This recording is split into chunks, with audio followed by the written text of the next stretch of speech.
उनको अपने ऑपरेशन सिंदूर जिसका आपने नाम रखा, उनको अपने सिंदूर का बदला चाहिए। उनको कोई ऑपरेशन सिंदूर, ऑपरेशन आपकी लहू के अंदर जो बह रहा है वो वाला सिंदूर वगैरह नहीं चाहिए। और आप कह रहे हैं कि मेरी नसों में गर्म सिंदूर बह रहा है। सिंदूर भी ठंडा और गर्म कब से होने लगा? तो ये सारी जुमलेबाजी अब अरे नहीं चलेगी। गरम सिंदूर बहाइए, बिंदी लिपस्टिक कुछ भी बहाइए, लेकिन ये बताइए कि आखिर वो 4 आतंकवादी कहाँ हैं? उन्हें जमीन खा गई, आसमान निकल गया, वो कहाँ हैं? बिल्कुल, इस देश के 140 करोड़ 145 करोड़ लगभग देशवासी यही सवाल पूछ रहे हैं। इस देश का विपक्ष यही सवाल पूछ रहा है कि किसी भी व्यक्ति ने आपको कोई भी अनाप शनाप बातें नहीं की, आपके बारे में कुछ नहीं कहा। पूरा देश सेना के साथ खड़ा था, पूरा देश सरकार के कदम के साथ कदम मिलाकर चल रहा था, लेकिन उसके बावजूद भी वो 4 अदने से आतंकवादी, वो 4 अदने से शैतान, वो हैवान गए कहाँ आखिर? नमस्कार, स्वागत है आपका। मेरा नाम है विपिन विभाग, मेरे साथ मेरे सहयोगी शादाब रिजवी। धन्यवाद साहब। कांग्रेस महासचिव और सांसद जयराम रमेश ने प्रधानमंत्री नरेंद्र मोदी के बीकानेर दौरे पर दिए भाषण को लेकर निशाना साधा है। जयराम रमेश ने पहलगांव आतंकी हमले को लेकर पीएम मोदी से 4 सवाल पूछे हैं। कांग्रेस के वरिष्ठ नेता जयराम रमेश ने गुरुवार को एक्स पर पोस्ट कर पीएम मोदी पर निशाना साधते हुए उन्होंने कहा है कि आज बीकानेर में जिस तरह प्रधानमंत्री ने एक बार फिर फिल्मों जैसे खोखले डायलॉग का सहारा लिया, उससे कहीं ज़्यादा ज़रूरी है कि वे उन गंभीर सवालों का जवाब दें जो देश उनसे पूछ रहा है। कांग्रेस नेता ने कहा कि पहलगांव के निर्दयी हत्यारे अब तक खुले क्यों घूम रहे हैं। कुछ रिपोर्ट्स के मुताबिक यही आतंकी गिरोह पिछले 18 महीने में पुंछ, गगनगीर और गुलबर्ग में हुए 3 अन्य आतंकी हमलों के लिए भी जिम्मेदार था। आपने अब तक कोई सर्वदलीय बैठक की अध्यक्षता क्यों नहीं की? विपक्षी दलों को विश्वास में क्यों नहीं लिया गया? उन्होंने सवाल पूछते हुए कहा कि आपने 22 फरवरी 1994 को संसद में सर्वसम्मति से पारित प्रस्ताव को दोहराने और ऑपरेशन सिंदूर के दौरान सामने आए चीन पाकिस्तान के गठजोड़ को देखते हुए उसे वर्तमान परिस्थितियों के अनुसार फिर से तैयार करने के लिए संसद का विशेष सत्र क्यों नहीं बुलाया? बीते 2 हफ्तों में अमेरिका के राष्ट्रपति डोनाल्ड ट्रंप और विदेश मंत्री रूबियो बार बार जिस तरह अमेरिका की भूमिका को लेकर दावे कर रहे हैं, उस पर आप लगातार चुप क्यों हैं? प्रधानमंत्री मोदी ने कहा है कि मेरी नसों में अब गर्म लहू नहीं बल्कि सिंदूर बह रहा है। भारत ने साफ कर दिया है कि हर आतंकी हमले की पाकिस्तान को भारी कीमत चुकानी पड़ेगी। ये कीमत पाकिस्तान की सेना और उनकी अर्थव्यवस्था दोनों चुकाएंगे। शादाब रिजवी क्या कहेंगे? देखिए, जिस तरीके से भारतीय प्रधानमंत्री, यशस्वी प्रधानमंत्री नरेंद्र दामोदर दास मोदी बात कहकर आए हैं, तो वो जज्बात में आकर वो गलत बात कहकर आ गए। वो कह रहे हैं कि मेरे नसों में जो है वो खून नहीं बह रहा है।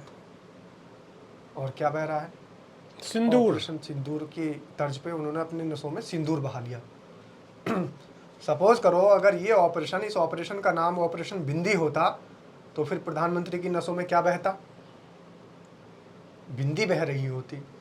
सपोज करो इस ऑपरेशन का नाम, जो सेना ने दुश्मन देश को मजा चखाने के लिए, दुश्मन देश से बदला लेने के लिए जो ऑपरेशन चलाया, अगर इस ऑपरेशन का नाम सुहाग होता, तो फिर प्रधानमंत्री नरेंद्र मोदी की नसों में सुहाग बह रहा होता। और अगर इसी ऑपरेशन का नाम अगर पति होता, ऑपरेशन पति, क्योंकि बहुत सारी पत्नियों ने अपने पति खोए हैं वहाँ, तो ऑपरेशन पति अगर इस ऑपरेशन का नाम रख देते, तो फिर नरेंद्र मोदी का भाषण होता कि देश के भाइयों बहनों, मेरी नसों में लहू नहीं बह रहा, मेरी नसों में पति बह रहे हैं।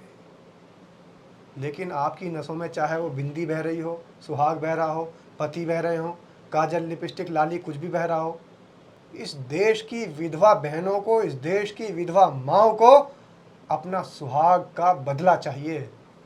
उनको अपने ऑपरेशन सिंदूर जिसका आपने नाम रखा, उनको अपने सिंदूर का बदला चाहिए। उनको कोई ऑपरेशन सिंदूर, ऑपरेशन आपकी लहू के अंदर जो बह रहा है वो वाला सिंदूर वगैरह नहीं चाहिए। और आप कह रहे हैं कि मेरी नसों में गर्म सिंदूर बह रहा है। सिंदूर भी ठंडा और गर्म कब से होने लगा? तो ये सारी जुमलेबाजी अब नहीं चलेगी। गरम सिंदूर बहाइए, बिंदी लिपस्टिक कुछ भी बहाइए, लेकिन ये बताइए कि आखिर वो 4 आतंकवादी कहाँ हैं? उन्हें जमीन खा गई, आसमान निकल गया, वो कहाँ हैं? बिल्कुल, इस देश के 140 करोड़ 145 करोड़ लगभग देशवासी यही सवाल पूछ रहे हैं इस देश का विपक्ष यही सवाल पूछ रहा है कि किसी भी व्यक्ति ने आपको कोई भी अनाप शनाप बातें नहीं की, आपके बारे में कुछ नहीं कहा। पूरा देश सेना के साथ खड़ा था, पूरा देश सरकार के कदम के साथ कदम मिलाकर चल रहा था, लेकिन उसके बावजूद भी वो 4 अदने से आतंकवादी, वो 4 अदने से शैतान, वो हैवान गए कहाँ आखिर।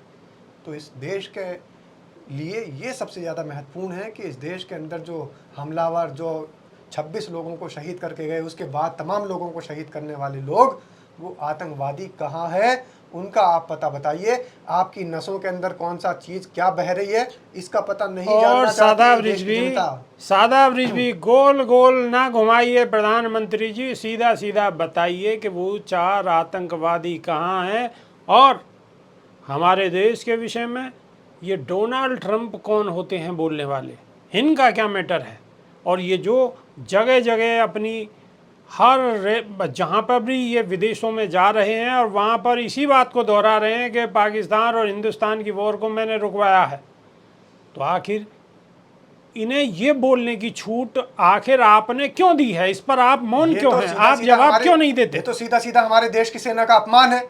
इसका मतलब हमारे देश की सेना के शौर्य को बैठकर वहां पर वो भुना रहे हैं विदेशी लोग। और जिन विदेशी कार्टून से, जिन विदेशी बंदरों से इस देश को हमने आज़ाद कराया था, उन भगोड़ों को, उन चोरों को, उन गोरों को हमने इस देश से खदेड़ा था, क्या आज देश उनके कहने पर चलेगा? हमारे देश की सेना आज क्या उनके कहने पर वार रोक देगी? तो ये हमारे देश की सेना का अपमान है। और इस देश के जवान का अगर अपमान होगा, इस देश की अगर सेना का अपमान होगा, तो देश के प्रधानमंत्री जी ये बात आप समझ लीजिए कि आपकी नसों के अंदर चाहे वो गर्म सिंदूर बह रहा हो, चाहे किसी की चिता की राख बह रही हो, ये ढकोसलेबाजी और ये जुमलेबाजी ये देश की जनता बर्दाश्त नहीं करेगी। देश की जनता का एक सवाल, सिर्फ एक सवाल, उसे ये कोई मतलब नहीं क्या बहता है आपकी नसों के अंदर, क्या नहीं बहता। उन्हें सिर्फ ये पता है कि उनके घरों के जो खून बहे हैं, उन खून के बहाने वाले कहाँ हैं। खून के बहाने वाले कहाँ हैं? गोल गोल मत घुमाइए, सीधा सीधा मुद्दे पे आइए और ये बताइए कि 4 आतंकवादी कहाँ हैं। अभी के लिए सिर्फ इतना ही। नई वीडियो में फिर रूबरू होंगे। बहुत बहुत शुक्रिया, धन्यवाद, नमस्कार। धन्यवाद साहब।